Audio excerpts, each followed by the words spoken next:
उत्तर प्रदेश में ECC educator 10,684 और 8800 पदों के भर्ती विज्ञापन में आज 3 नए जनपदों के आवेदन का लिंक एक्टिवेट कर दिया गया है। ये 8800 पदों के भर्ती विज्ञापन में जौनपुर, बलिया, कन्नौज, गाजीपुर, गोंडा, बनारस जनपद के आवेदन का लिंक। संपूर्ण जानकारी मिलेगी आजमगढ़, अम्बेडकर नगर, देवरिया, मऊ, कुशीनगर, सुल्तानपुर, कानपुर, अयोध्या और प्रतापगढ़, सीतापुर जनपद के परीक्षा परिणाम को लेकर। वीडियो को पूरा वॉच करिएगा। आवेदन से लेकर रजिस्ट्रेशन तक की जानकारी दी जाएगी कि आपको रजिस्ट्रेशन कैसे करना है, आईडी पासवर्ड कैसे बनाना है और आवेदन कैसे करना है। और चैनल पे नए हो तो सब्सक्राइब कर लीजिएगा। आज रिजल्ट जारी कर दिया गया पीडीएफ के साथ में। यहाँ पे आप सभी देख रहे होंगे कुशीनगर जनपद में 132 पदों पर विज्ञापन जारी किया गया था ईसीसी एजुकेटर का। टोटल 396 अभ्यर्थियों को सापेक्ष उपस्थिति कुल 159 अभ्यर्थियों में से आर पाए गए 154 अभ्यर्थियों का साक्षात्कार कराया जाएगा। साक्षात्कार का कार्यक्रम बता दिया गया, यानी 15 जुलाई 2026 को पूर्वाह्न 11 बजे से आपका साक्षात्कार चल रहा है। इसके बाद आपकी रिटन परीक्षा देखने को मिलेगी। अब रही बात रिटन परीक्षा किन किन जनपदों में कराई जाएगी, कहाँ पे परीक्षा तिथि डिसाइड कर ली गई है। देखिए, एक आपका सुल्तानपुर जनपद हो गया, एक आपका अयोध्या जनपद हो गया। इन जनपदों की परीक्षा तिथि आपको जल्द देखने को मिलेगी। इसके बाद आजमगढ़ जनपद में डॉक्यूमेंट वेरिफिकेशन चल रहा है, 14 जुलाई से लेकर 16 जुलाई तक चलेगा। यहाँ पे बताया गया अरियौधा कला केंद्र आजमगढ़ में आपका डॉक्यूमेंट वेरिफिकेशन चल रहा है। उसके बाद परीक्षा कराई जाएगी। परीक्षा होने के बाद आपका परिणाम जारी किया जाएगा। उसी परीक्षा में जो आपके नंबर होंगे उसी नंबर के तहत आपका फाइनल चयन किया जाएगा। मऊ जनपद हो गया, चाहे आपका बलिया जनपद हो गया, चाहे आपका आजमगढ़ जनपद हो गया, अयोध्या हो गया, कानपुर नगर हो गया, कानपुर देहात हो गया। इसके साथ साथ में अम्बेडकर नगर जनपद को अभी लेके कुछ भी कह पाना संभव नहीं है, लेकिन और भी ऐसे कुछ जनपद हैं जहाँ पे परीक्षा तिथि नोटिस आप लोगों को बहुत जल्द देखने को मिलेगी। उत्तर प्रदेश में ईसीसी एजुकेटर 10,684 और 8800 पदों के भर्ती विज्ञापन में आज जिन नए जनपदों में आवेदन की प्रक्रिया शुरू की गई है, पहले इनकी बात कर लेते हैं। पहला विज्ञापन जारी किया गया उत्तर प्रदेश के जौनपुर जनपद से। जौनपुर जनपद में काफी ऐसे कैंडिडेट हैं जिनके आईडी पे भर्ती शो नहीं कर रही है। आखिर क्या कारण है? इसके पहले वो आवेदन किए थे, लेकिन इस बार भर्ती उनके आईडी पे शो नहीं हो रही है। तो यहाँ पे आप सभी देख रहे होंगे 220 पदों पर विज्ञापन जारी किया गया है और आवेदन की अंतिम तिथि है 30 जून 2026 तक आप सभी आवेदन कर सकते हैं। और आवेदन की प्रक्रिया चल रही है आपकी 14 जुलाई से, लेकिन आपके आईडी पे भर्ती शो नहीं कर रही है। यहाँ पे आप सभी योग्यता देख रहे होंगे, बैचलर ऑफ होम साइंस। इसके पहले योग्यता अलग थी। और अगर आपके रजिस्ट्रेशन करते समय, जब आप रजिस्ट्रेशन किए थे, उसमें जो आईडी पासवर्ड बनाए थे, उस समय आप जो क्वालिफिकेशन सबमिट किए होंगे वहां पे आपको सबमिट करना होगा bachelor of home science graduation में, तभी आपके आईडी पे भर्ती शो करेगी। पहला कारण ये। दूसरा कारण ये है, इस भर्ती विज्ञापन में NTT, city nursery, DPSC diploma candidate भी आवेदन कर सकते हैं। अगर भर्ती शो नहीं कर रही है, एक बार आप लोग रजिस्ट्रेशन नंबर से यानी आईडी पासवर्ड से एक बार एडिट करिएगा, वहां पे आप बैचलर ऑफ होम साइंस करिएगा। उसके 24 से 48 घंटे के बाद ये अपडेट हो जाएगा। उस पर आपके आईडी पे जौनपुर जनपद की भर्ती शो होने लगेगी। यहाँ पे उम्र सीमा अगर देखी जाए तो 21 से 40 वर्ष है। पेमेंट 10,313 रुपए पहले थी, लेकिन अब जो पेमेंट आपको बढ़ चुकी है। उत्तर प्रदेश के जौनपुर जनपद से 8800 पदों का जो नया विज्ञापन जारी किया गया है, उसमें ये विज्ञापन जारी किया गया टोटल 220 पदों पर। एक और विज्ञापन जारी किया गया उत्तर प्रदेश के वाराणसी जनपद से। वाराणसी जनपद में टोटल 1 पदों पर विज्ञापन जारी किया गया है। आवेदन की अंतिम तिथि है 22 जुलाई 2026 तक आप सभी आवेदन कर सकते हैं। यहाँ पे योग्यता अलग मांगी गई है। सोशल वर्क अगर ग्रेजुएशन में आपका है तो आप लोग आवेदन कर सकते हैं। 21 से 45 वर्ष उम्र सीमा है। पेमेंट 10,000 रुपए है। ये ईसीसी एजुकेटर भर्ती विज्ञापन नहीं है, लेकिन एक उसी के तहत एक नया विज्ञापन जारी किया गया है। अब यहाँ पे पूरी लिस्ट आप लोग देख रहे होंगे, इस जनपद में कितने पदों की संख्या है। अब जो विज्ञापन जारी होने जा रहा है, ये विज्ञापन आपका आजमगढ़ जनपद का विज्ञापन है। आजमगढ़ जनपद में 220 पदों पे आवेदन का लिंक 1 से 2 दिनों में एक्टिवेट कर दिया जाएगा। आजमगढ़ जनपद के कैंडिडेट विशेषकर ध्यान दें, अगर आप अभी रजिस्ट्रेशन नहीं किए, आईडी पासवर्ड नहीं बनाए हैं, तो रजिस्ट्रेशन करके आईडी पासवर्ड बना सकते हैं। जो कैंडिडेट पहले आवेदन किए थे पुरानी भर्ती में, अगर आईडी पासवर्ड आपका बना है, उसी आईडी पासवर्ड से आप लोग इस भर्ती विज्ञापन में भी आवेदन कर सकते हैं। 1 से 2 दिनों में आजमगढ़ जनपद के नए भर्ती विज्ञापन का आवेदन लिंक एक्टिवेट कर दिया जाएगा। आजमगढ़ के बाद आपका हो गया मऊ जनपद। मऊ जनपद में 10,684 पदों के भर्ती विज्ञापन की प्रक्रिया अभी अपने अंतिम चरण में चल रही है, लेकिन 8800 पदों के भर्ती विज्ञापन को लेकर बहुत जल्द लिंक एक्टिवेट होने जा रहा है, यानी आवेदन की प्रक्रिया शुरू होने जा रही है। यहाँ पे आप सभी देख रहे होंगे मऊ जनपद में 100 पदों पर नया विज्ञापन जारी होने जा रहा है। 1 से 2 दिनों में आवेदन का लिंक एक्टिवेट कर दिया जाएगा। अभी आप लोगों को जानकारी दी जा रही है, जो 8800 पदों का नया भर्ती विज्ञापन है वह किन किन जनपदों में आवेदन का लिंक एक्टिवेट होने जा रहा है 1 से 2 दिनों में।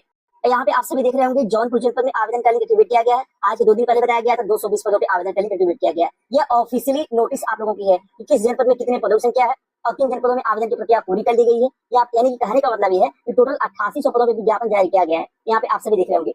अब वाराणसी जनपद में भी आवेदन का लिंक इस सप्ताह के अंत में देखने को मिलेगा। टोटल 90 पदों में आवेदन का लिंक एक्टिवेट किया जाएगा। और इसके बाद जो गोंडा जनपद आपका हो गया, गोंडा जनपद का इंतजार आप लोग काफी दिनों से कर रहे थे, तो गोंडा जनपद में भी एजेंसी चयन की प्रक्रिया कंप्लीट कर ली गई है। किसी प्रकार का कोई टेक्निकल इशू नहीं है। गोंडा जनपद में जो विज्ञापन जारी होने जा रहा है, यहाँ पे आप सभी देख रहे होंगे गोंडा जनपद। तो गोंडा जनपद की जो टोटल पदों की संख्या है, वो आपकी पदों की संख्या 170 पदों पे गोंडा जनपद में आवेदन का लिंक इस सप्ताह के अंत में या अगले सप्ताह के मंडे ट्यूजडे तक आवेदन का लिंक एक्टिवेट कर दिया जाएगा। 170 पदों पे गोंडा जनपद में नए भर्ती विज्ञापन का जो लिंक है वो एक्टिवेट होगा और आप लोग आवेदन कर सकेंगे। इसके साथ साथ में बलिया जनपद में 10,684 पदों का भर्ती विज्ञापन वो अभी चल रहा है, यानी कि अभी फाइनल रिजल्ट नहीं जारी किया गया। लेकिन जो दूसरा विज्ञापन जारी होने जा रहा है बलिया जनपद में, वो 8800 पदों का भर्ती विज्ञापन है। टोटल 180 पदों पे आवेदन का लिंक एक्टिवेट होने जा रहा है। अगर कोई टेक्निकल इशू नहीं होता है तो आज देर शाम तक या कल तक आवेदन का लिंक एक्टिवेट कर दिया जाएगा आपके बलिया जनपद में भी। इसके बाद एक और जनपद है लखनऊ जनपद। लखनऊ जनपद में 90 पदों पे आवेदन का लिंक एक्टिवेट होगा, लेकिन अभी आपको और इंतजार करना होगा, क्योंकि जो आज जानकारी मांगी गई थी, बताया गया है कुछ टेक्निकल इशू की वजह से अभी आवेदन का लिंक एक्टिवेट नहीं हो पाएगा। 2-4 दिन का अभी और आपको इंतजार करना पड़ सकता है, जो भी कैंडिडेट लखनऊ जनपद से हैं। तो लखनऊ जनपद में 90 पदों पर विज्ञापन जारी होगा, लेकिन अभी आपको इंतजार करना होगा। इसके बाद आपका हो गया गाजीपुर जनपद। गाजीपुर जनपद में भी आवेदन की प्रक्रिया आज देर शाम तक या कल तक एक्टिवेट कर दी जाएगी। गाजीपुर जनपद में नए भर्ती विज्ञापन जो टोटल पदों की संख्या है वो 170 पदों पर आवेदन का लिंक एक्टिवेट हो जा रहा है। आप सभी आवेदन कर सकते हैं। इसी तरह से देवरिया जनपद में जो विज्ञापन जारी किया गया था, डॉक्यूमेंट वेरिफिकेशन कंप्लीट करा लिया गया और परीक्षा भी कंप्लीट करा ली गई। अब आपका फाइनल परिणाम अगस्त माह के पहले सप्ताह तक देखने को मिलेगा। अभी आपको इंतजार करना होगा। इसके बाद जो और आने वाले भर्ती विज्ञापन है, बस्ती जनपद के एजेंसी चयन की प्रक्रिया अपने अंतिम चरण में है। बस्ती जनपद में टोटल 150 पदों पर विज्ञापन जारी होगा, लेकिन अभी इंतजार करना पड़ सकता है आप लोगों को। इसके बाद अयोध्या यानी फैजाबाद जनपद। फैजाबाद जनपद में पुरानी भर्ती अभी कहीं कहीं विवादों में फंसी है। इसमें सभी कैंडिडेट को परीक्षा मौका मिलेगा परीक्षा में बैठने के लिए, इसलिए आप लोग रिटन परीक्षा तैयारी में लग जाएगी और परीक्षा भी बहुत जल्द कराई जाएगी। संभवतः इसी जुलाई के अंत तक हर हाल में आपकी परीक्षा करा ली जाएगी।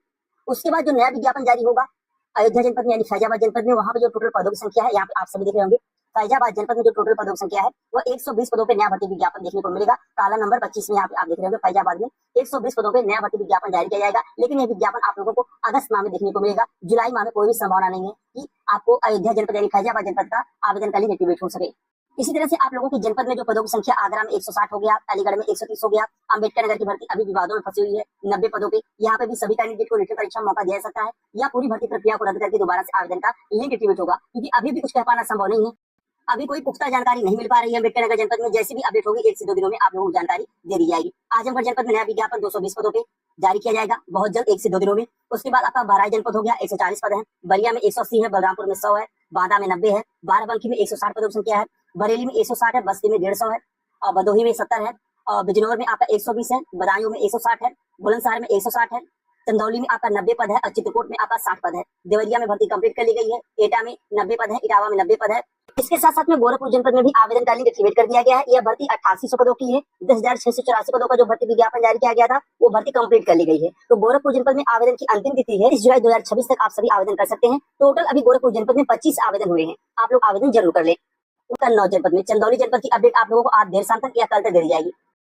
कन्नौज जनपद में 10,684 और 8800 पदों के भर्ती विज्ञापन, अभी किसी भी विज्ञापन के आवेदन का लिंक एक्टिवेट नहीं किया गया है। यह आवेदन का लिंक आप लोगों को 1 से 2 दिनों में एक्टिवेट हुआ देखने को मिलेगा। इसके बाद देवरिया जनपद, देवरिया जनपद का रिजल्ट आपको बता दिया गया, जुलाई माह में देखने को मिलेगा। कानपुर जनपद में भी परीक्षा तिथि नोटिस आप लोगों को बहुत जल्द देखने को मिलेगी। और प्रयागराज जनपद में डॉक्यूमेंट वेरिफिकेशन का जो रिजल्ट है वो फाइनली कंप्लीट तैयार है। कभी भी रिजल्ट आपका जारी कर दिया जाएगा 1 से 2 दिनों में। हो सकता है कि अगले सप्ताह तक अगर कोई टेक्निकल इशू नहीं आता है तो इसी 1-2 दिनों में रिजल्ट देखने को मिल जाएगा, या अगले सप्ताह तक हर हाल में प्रयागराज जनपद के डॉक्यूमेंट वेरिफिकेशन का रिजल्ट देखने को मिल जाएगा पीडीएफ के साथ में। सीतापुर जनपद का रिजल्ट फाइनल बन के तैयार था, लेकिन कुछ टेक्निकल इशू की वजह से रिजल्ट अभी जारी नहीं किया गया है। 1-2 दिन और इंतजार करिए, आपका रिजल्ट जल्द जारी किया जाएगा। बाकी जैसी अपडेट होगी आप लोगों को जानकारी इस चैनल के माध्यम से दे दी जाएगी। बाकी रजिस्ट्रेशन जरूर कर लीजिए, चाहे आपकी आवेदन प्रक्रिया शुरू हुई हो या ना शुरू हुई हो। आईडी पासवर्ड बना लीजिए, उसी आईडी पासवर्ड से आप आवेदन कर सकेंगे। अब रजिस्ट्रेशन कैसे करना है अपने लैपटॉप से, फोन से या डेस्कटॉप से, डिस्क्रिप्शन बॉक्स में लिंक मिलेगा, उस लिंक के माध्यम से जाकर स्टेप बाय स्टेप बताया गया है कि आपको रजिस्ट्रेशन कैसे करना है, क्योंकि रजिस्ट्रेशन की जो प्रक्रिया है 9 पार्ट में है।